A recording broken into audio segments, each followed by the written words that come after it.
بسم اللہ الرحمن الرحیم۔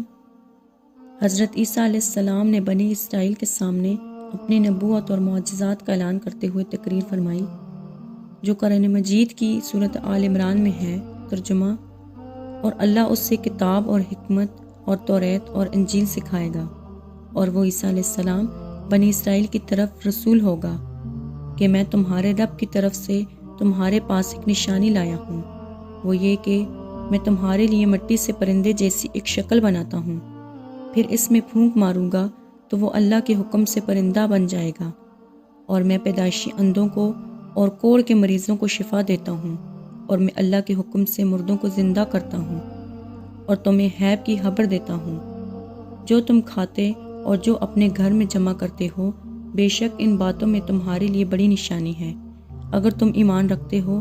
اس تقریر میں آپ نے اپنے 4 معجزات کا اعلان فرمایا۔ مٹی کے پرندے بنا کر اڑا دینا۔ جب بنی اسرائیل نے معجزہ طلب کیا کہ مٹی کا پرندہ بنا کر اڑا دیں، تو حضرت عیسیٰ علیہ السلام نے مٹی کے چمگادڑ بنا کر ان کو اڑا دیا۔ حضرت عیسیٰ علیہ السلام نے پرندوں میں سے چمگادڑ کو اس لیے منتخب کیا کہ پرندوں میں سب سے بڑھ کر مکمل اور عجیب و غریب یہی پرندہ ہے، کیونکہ اس کے آدمیوں کی طرح دانت ہوتے ہیں، اور یہ بغیر پر کے اپنے بازوؤں سے اڑتا ہے، اور یہ پرندہ جانوروں کی طرح بچہ جنتا ہے، اور اس کو ہیض بھی آتا ہے۔ روایت ہے کہ جب تک بنی اسرائیل دیکھتے رہتے، یہ چمگادڑ اڑتے رہتے، اور اگر ان کی نظروں سے اوجھل ہوتے تو گر کر مر جاتے تھے۔ ایسا اس لیے ہوتا تھا تاکہ خدا کے پیدا کیے ہوئے اور نہ پیدا کیے ہوئے پرندوں میں فرق اور امتیاز باقی رہے۔ مادر ذات اندھوں کو شفا دینا۔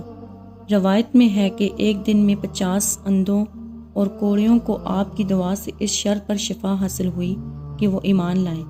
مردوں کو زندہ کرنا۔ روایت ہے کہ آپ نے 4 مردوں کو زندہ فرمایا۔ آزر اپنے دوست کو آزر، یہ حضرت عیسیٰ علیہ السلام کے ایک مخلص دوست تھے۔ جب ان کا انتقال ہونے لگا تو ان کی بہن نے آپ کے پاس قاصد بھیجا کہ آپ کا دوست مر رہا ہے۔ اس وقت آپ ان سے 3 دن کی دوری کی مسافت پر تھے۔ آزر کے انتقال کے بعد حضرت عیسیٰ علیہ السلام وہاں پہنچے اور آزر کی قبر کے پاس تشریف لے گئے، اور آزر کو پکارا تو وہ زندہ ہو کر اپنی قبر سے باہر نکل آئے، اور برسوں زندہ رہے، اور صاحب اولاد بھی ہوئے، اڑیا کا بیٹا۔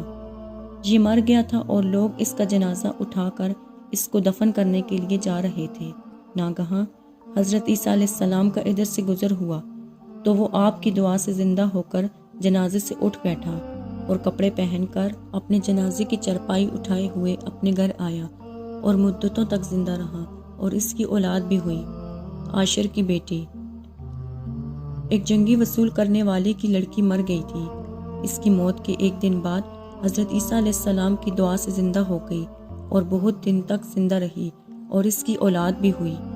حضرت سام بن نوح، اوپر کے 3 مردوں کو آپ نے زندہ فرمایا، تو بنی اسرائیل کے لوگوں نے کہا کہ یہ تینوں در حقیقت مرے ہوئے نہیں تھے، بلکہ ان تینوں پر سکتہ طاری تھا، اس لیے وہ ہوش میں آ گئی، لہٰذا آپ کسی پرانے مردے کو زندہ کر کے ہمیں دکھائیں۔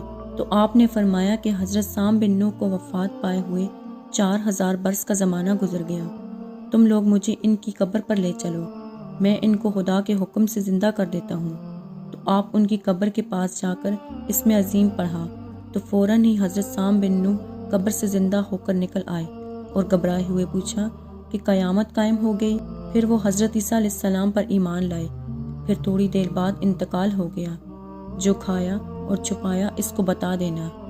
حدیث شریف میں ہے کہ حضرت عیسیٰ علیہ السلام بنی اسرائیل کے بچوں کو ان کے ماں باپ جو کچھ کھاتے اور جو کچھ گھروں میں چھپا کر رکھتے وہ سب بتا دیا کرتے تھے۔ جب والدین نے بچوں سے دریافت کیا کہ تمہیں ان باتوں کی کیسے خبر ہوتی ہے، تو بچوں نے بتایا کہ ہم کو حضرت عیسیٰ علیہ السلام مکتب میں بتا دیتے ہیں۔ یہ سن کر ماں باپ اپنے بچوں کو مکتب جانے سے روک دیا، اور کہا کہ حضرت عیسیٰ علیہ السلام جادوگر ہیں۔ جب حضرت عیسیٰ علیہ السلام بچوں کی تلاش میں بستی کے اندر داخل ہوئے، تو بنی اسرائیل نے اپنے بچوں کو ایک مکان کے اندر چھپا لیا کہ بچے یہاں نہیں ہیں۔ آپ نے پوچھا گھر میں کون ہے؟ تو بستی والوں نے کہا گھر میں سور ہیں۔ تو آپ نے فرمایا اچھا سور ہی ہوں گے۔ چنانچہ لوگوں نے اس کے مکان کا دروازہ کھولا تو مکان میں سور ہی نکلے۔ اس بات کا بنی اسرائیل میں چرچا ہو گیا، اور بنی اسرائیل نے حیض و حسب میں بھر کر آپ کے قتل کا منصوبہ بنا لیا۔ یہ دیکھ کر حضرت عیسیٰ علیہ السلام کی والدہ حضرت بی بی مریم رضی اللہ تعالیٰ عنہ آپ کو ساتھ لے کر مصر کو ہجرت کر گئی۔ اس طرح آپ بستی والوں کی شر سے محفوظ رہے۔ امید کرتی ہوں کہ آپ کو آج کی ویڈیو پسند آئی ہوگی۔ مزید اسی طرح کی ویڈیوز دیکھنے کے لیے ہمارے چینل کو سبسکرائب کریں۔